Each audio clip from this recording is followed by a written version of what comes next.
The Lord be with you. And with your spirit. A reading from the Holy Gospel according to St. Luke. Glory to you, O Lord.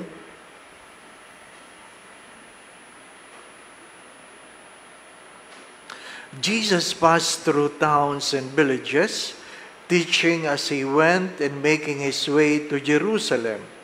Someone asked him, "Lord, will only a few people be saved?" He answered them, "Strive to enter through the narrow gate, for many, I tell you, will attempt to enter, but will not be strong enough. After the master of the house has arisen and locked the door, then will you stand outside knocking and saying, 'Lord, open the door for us?' He will say to you in reply, 'I do not know where you are from.' And you will say, 'We ate and drank in your company, and you taught in our streets.' Then he will say to you, 'I do not know where you are from. Depart from me, all you evildoers.' And there will be wailing and grinding of teeth when you see Abraham, Isaac, and Jacob, and all the prophets in the kingdom of God, and you yourselves cast out. And people will come from the east and the west, and from the north and the south, and will recline at table in the kingdom of God. For behold, some are last who will be first, and some are first who will be last."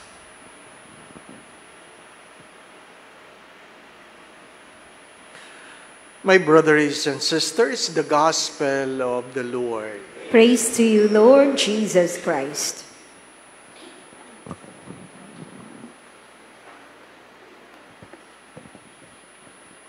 The Gospel reminded me of a story about a boy who failed his class. And the mother said, "Anak, alam mo namang ang mahal magpaaral ngayon. Bakit ka naman bagsak?" At sumagot ang bata, sabi niya, "Okay lang yan, mama. Marami naman kami."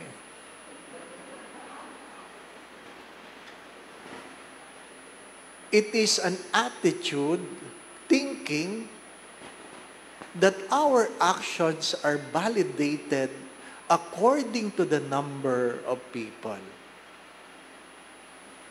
Alam mo namang corrupt.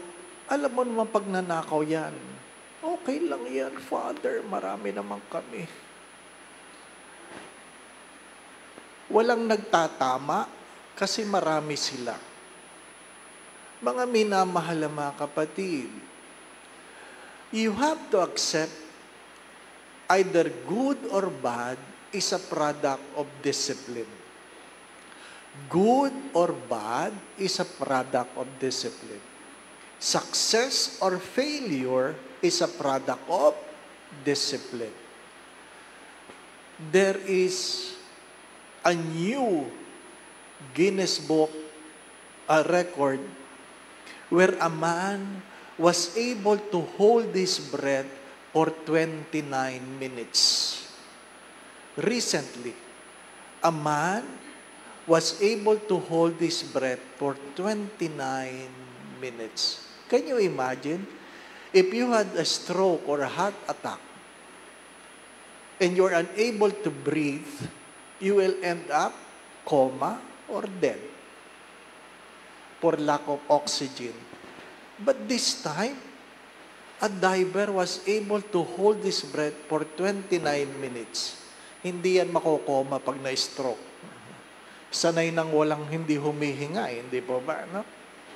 The fastest man in Olympic was asked, "How were you able to run that fast?" And he said, "I practiced for 6 years. I practiced for 6 years." My dear friends, it's all about discipline. As many times I have said this, discipline is never about punishment. Discipline is embracing certain habits so that we will be able to live a life of excellence and distinction. Kung magaling yan, Nagdisiplina yan. Kung tamad yan, yan ang disiplina niya. Sa ayaw at sa gusto natin, kung gusto nating maging maayos ang buhay, disiplinahin natin ang ating mga sarili. Meron akong kaibigan dati na nag-aral ng music. Kinuha niya gitara. One time nakita ko siya, nagdudugo yung kanyang mga daliri. Nagdudugo. Kapa-practice. Sabi ko, ano yan? Hindi ba yan masakit? Masakit. O bakit hinahayaan mong ganyan? Kailangan kong mag-practice hanggang magkalyo ang aking mga daliri. It takes practice. Mga minamahal na mga kapatid, we are a product of our own discipline. Heaven is not by luck. It is by choice. Someday, as the first reading have said, there will be a gathering of people from north to south, from east to west, a people that will gather for the Lord. And perhaps it's good to ask the question, in whose gathering you will be part? In whose gathering will you be part? A gathering in heaven or a gathering in hell? Walang nananatili sa lupang ito.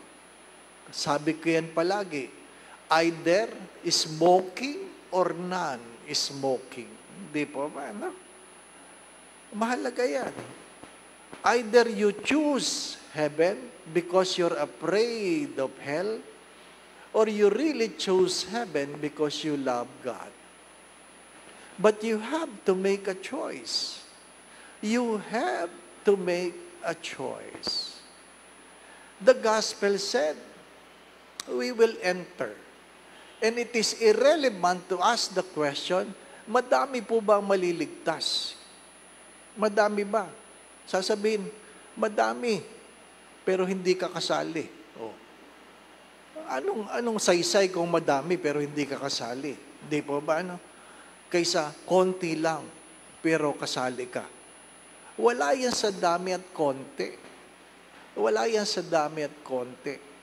Meron akong terror na professor ng college, ang pinapasa lang niya, 30% ng klase. So sigurado kami, yung 70% bagsak. Bagsak. Meron siyang sinusunod na sign carve. So pag hindi ka pumasok doon, bagsak ka. Bagsak ka. Ang hirap, kahit aral ka ng aral, kung hindi ka pumasok, bagsak ka. Survival of the fittest. Ang mahal ng college. Ano po? Tapos nagtitingin kami sa subject na sa klase namin. Tinitingnan mo kung sinong matalino dito. Oh. Masama man yung pananaw, pero sasabihin mo, mas matalino ako diyan. No. Ayan, bagsak yan, bagsak. Simula pa lang ng semester. Kaya 2 weeks pa lang, nagwi-withdraw na yung iba. Nagwi-withdraw na. Ano po? Mga minamahal na mga kapatid, may kota bang langit? Hindi ko alam. Hindi ako nagmamadali. Hindi po ba? Sigurado akong impyerno walang kota. Hindi po ba? Ano? Maluwag ang pinto sa impyerno eh. Pero, ayaw nating maniwala sa impyerno kasi wala namang napunta doon na nakabalik. Sabi, mag-ayos kayo, mainit doon, mainit. Wala namang nagsabi, di po ba? No? Pero, meron mga nagsabing nakarating sa langit. Kung may langit, may impyerno. At kaya, pag tinanong ka, ba't nasa impyerno ka? Huwag mo sasabihin, Lord, huwag ka na magalit, marami naman kami. Ano ka? Nagsama ka pa, di ba ba? Nagsama ka pa. Mga minamahal na mga kapatid, maigsi lang ang buhay. At ano nakakatakot sa Ebanghelyo? If you have listened carefully, ano nakakatakot? Lord, nagsisimba ako, I eat with you. Nakikinig ako sa homily, I listen. Ibig sabihin, sa ayaw at sa gusto nyo, meron sa atin dito hindi makakapasok sa pinto ng langit. Yun ang nakakatakot, di po ba, no? Magandang pagtunan ng pansin yun. Because at the end of the Gospel of Matthew, sino lang ang makakapasok? Sino lang ang makakapasok? Those who feed the poor, those who give drink to the thirsty, those who clothe the naked, those who visit the sick. Mga minamahal na mga kapatid, yun lang may ginawa. Feed the hungry. Give drink to the thirsty. Clothe the naked. Visit the poor. Visit the sick. Visit those who are in prison. Bury the dead. Those who do the corporal works of mercy. Di ba? Ba't ako nasa impyerno? Naglibing naman ako ng patay. Di ba, ano? Sabi ni Lord, nakita ko nga, naglibing ka ng patay. Pero nung pagkatapos mong ilibing, ang dami mong kalmot. Bakit ka ang daming kalmot? Naglibing ako ng patay. Bakit ka ang daming kalmot? Lumaban pa eh. Lumaban pa. Marami sa atin, inililibing ang mga tao. Buhay pa, inililibing na. Sa sama ng loob, sa sakit ng kalooban. Marami sa atin yan. Sariling magulang, sariling kapatid, sariling anak. Inililibig natin ang bawat isa sa sama ng loob. Sa walan ng ng pagtulong, pagbabaliwala. Marami sa atin yan. At sumisimba tayo. Sumisimba tayo, wala namang nakakaalam na tayo walang pakialam sa sarili nating pamilya. Mga minamahal na mga kapatid, ang pagtulong ay produkto ng disiplina. Yung mga matulungin, naging disiplina nila ang tumulong. Yung naging madamot, naging disiplina rin nila ang maging madamot. We are a product of our own choices. Whether you like it or not, do not forget this. We are who we are because we have chosen to be who we are. Heaven is a product of our choices. You cannot simply pray that you will go to heaven. Because prayer without action is a dead prayer. Amen. Ang tao ay kumakain ng gulay dahil naging disiplina.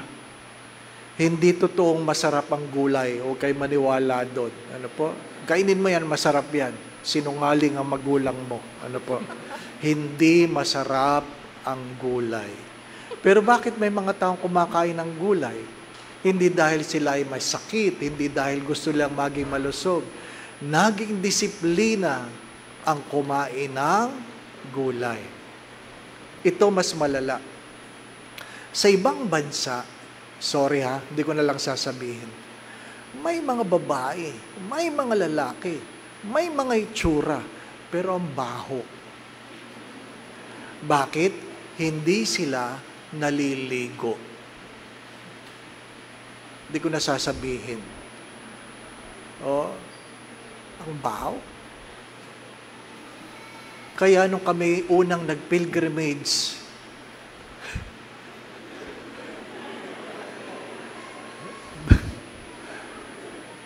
doon sa lugar na yon, para hindi nyo alam, sa lugar na yon. Ano po? Doon ko lang napansin, pag Pilipino, may extra bayad. Sabi ko, bakit may extra bayad? Yung pala, sabi ng hotel, magastos sa mga Pilipino. Bakit? Kasi ligo sa umaga, ligo sa gabi. Kahit malamig. Well, nakasanayan natin, no? Nakasanayan nating maligo. Kaya pag hindi ka naliligo, baka hindi ka Pilipino, hindi po ba, no? Maligo ka. Disiplina. Again, seriously. Disciplining your children is never about child abuse. Disciplining your children is never about child abuse. It is about being able to live a life of excellence and distinction. Heaven is a product of discipline. The Lord be with you. And with your spirit. And may Almighty God bless you and your family, the Father, the Son, and the Holy Spirit.